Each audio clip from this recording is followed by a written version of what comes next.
shit.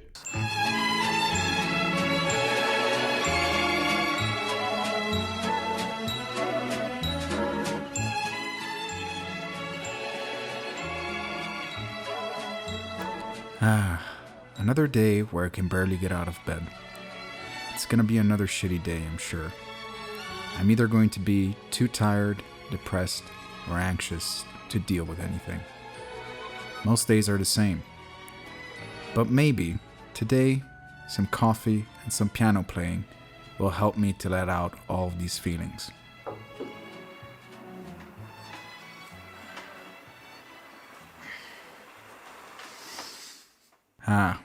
I forget.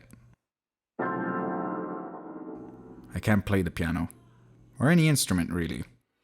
All jokes aside, I always wondered how artists use their creativity to express and deal with their own mental health issues.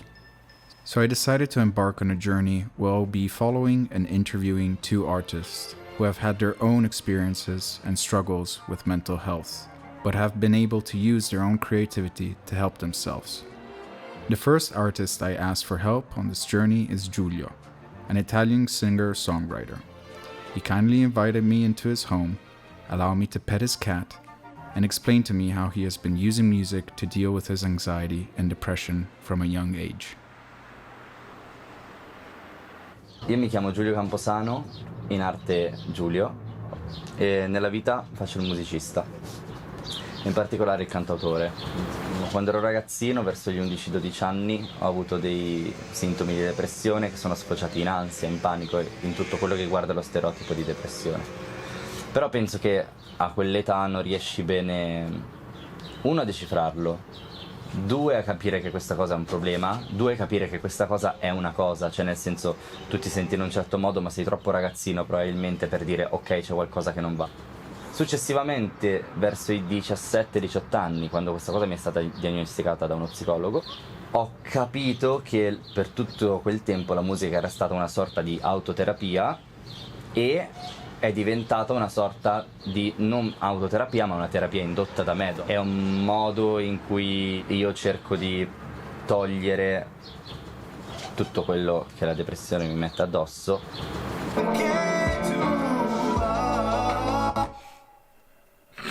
Senza di brando. Anche se io vivo dei momenti di felicità in cui tutto potrebbe sembrare normale, posso vivere dei momenti di depressione interiore in cui mi sento molto vuoto, molto spento, nonostante consapevolmente riconosca di avere obiettivi, di avere degli scopi, cioè tutta la parte scritta c'è, solo che ti senti un vuoto pesante dentro, uno svuotamento che non ti riesci a spiegare. Quella è secondo me il vero trauma della depressione.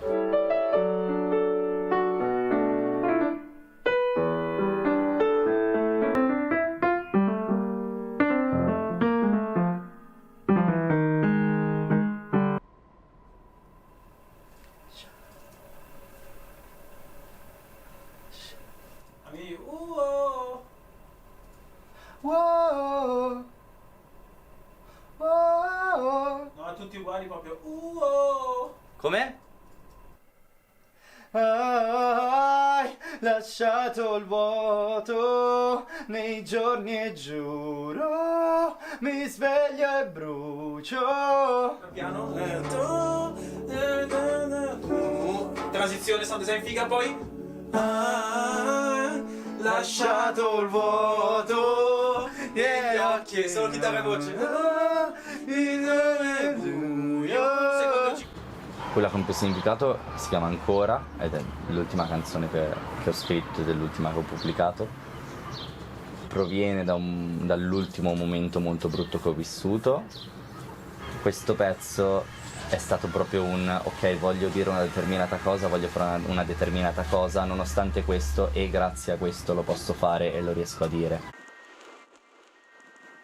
Pensavo non mi toccassi, invece ogni parte di me.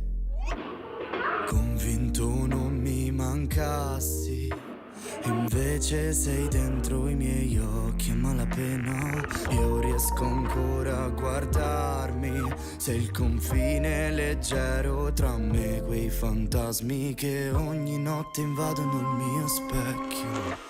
E mi accorgo di aver perso la ragione tra pezzi di cuore che ho lasciato nel tuo letto. E ogni volta che ti penso ci ricado e poi ti perdo ancora, ancora, ancora, ti perdo ancora. È giusto come hai detto, è proprio introspezione che diventa una canzone. È quello che si collega all'autoterapia evoluta di adesso, che non è più un rifugio ma proprio una terapia indotta, no? È questa cosa qua.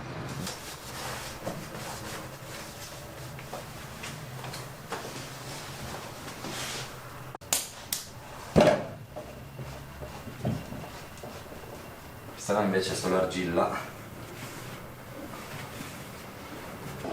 Come passione ho iniziato da quest'anno ad avere la ceramica.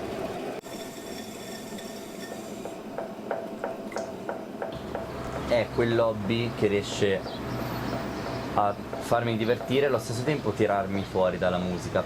Mentre impasto magari sì, il cervello va e intanto impasto la terra e rielabora senza che io me ne accorga. Dopo quando ritorno magari al pianoforte riesco a concretizzare.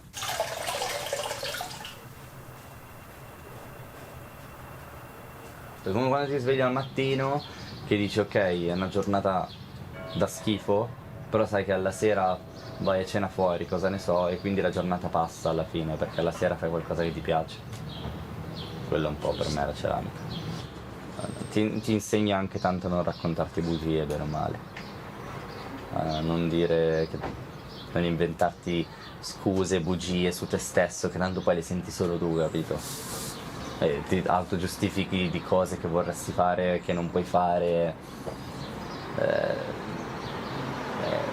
Capito? È come quando vuoi fare una cosa che sai che non puoi fare per qualche tipo di motivo e ti dici vabbè dai, per stavolta la faccio, fa niente, e poi se vai nella merda non ti senti in colpa.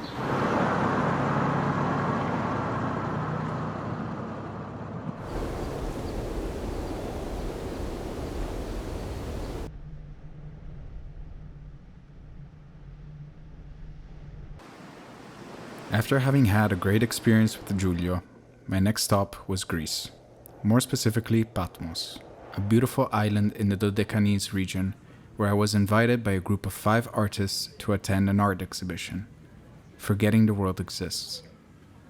Here I would meet the second person that I asked for help, Peter, an Austrian painter, graphic designer, and overall eccentric personality. He uses his art, practices meditation to deal with his diagnosis of bipolar disorder.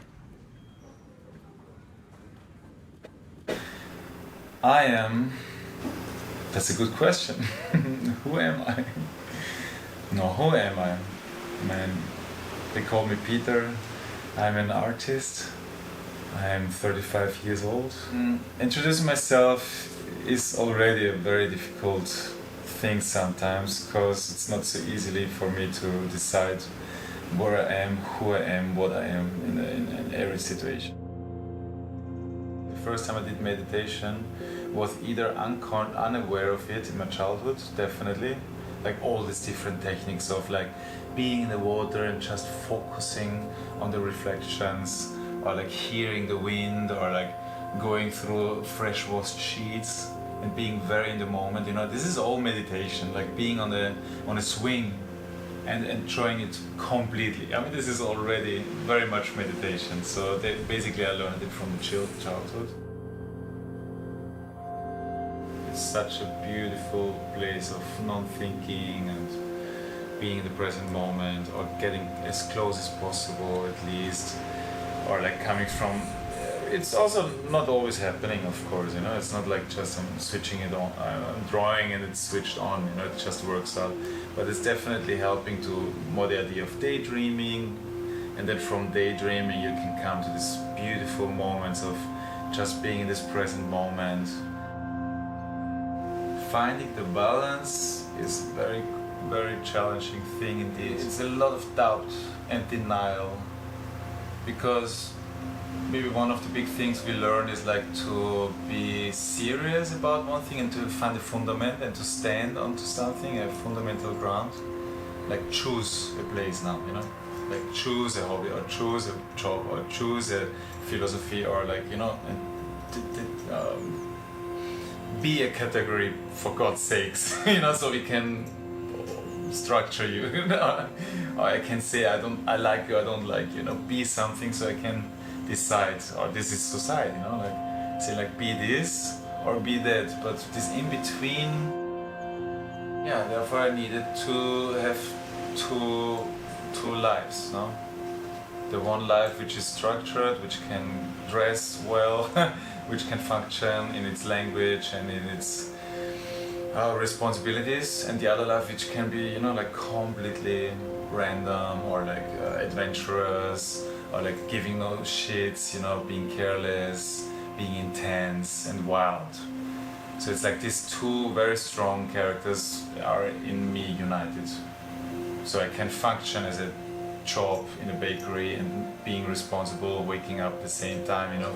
So these two extremes, which feels like they don't like each other, but they need to live together because the bigger me wants them both. It wants just both of it, no?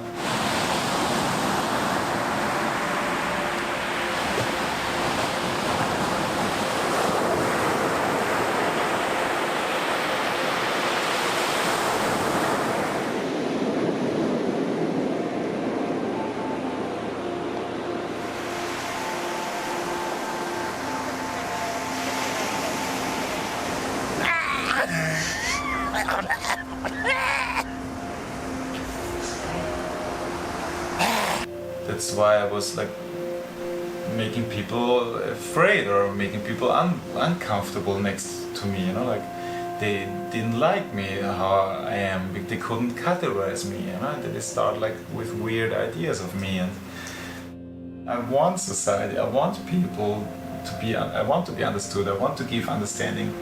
I like this kind of shit, to be with people. Go the other side. Turn yourself.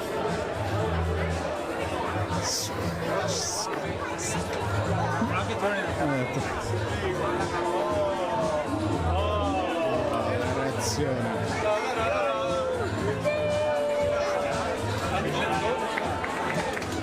Come to our exhibition. Thank you so much.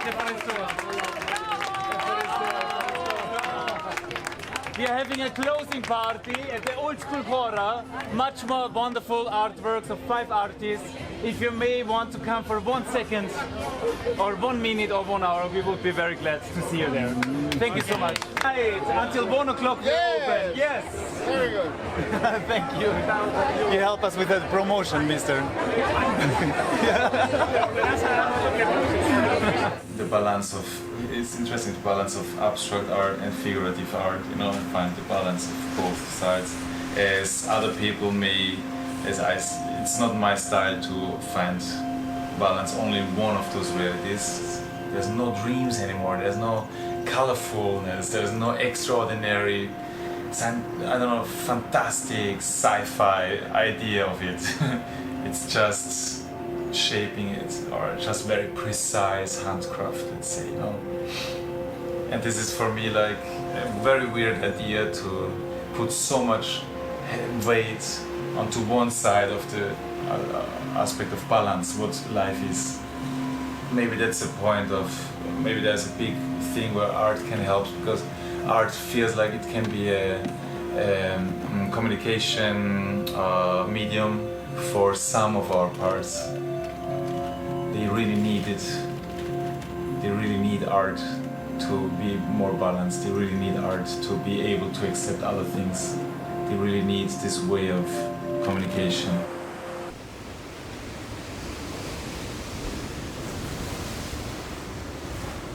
After having spent time with these two beautiful people, I learned some valuable lessons. Giulio taught me to make myself accountable of my own life and that I am the master of my own universe. I also learned that I can transform my inner negative dialogue into a positive outlet through my own creativity.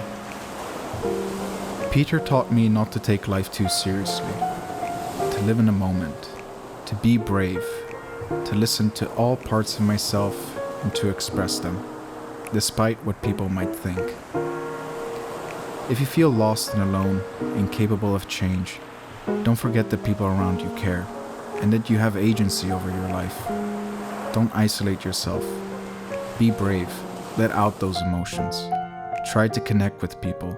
And always never forget to look at the bright side of life.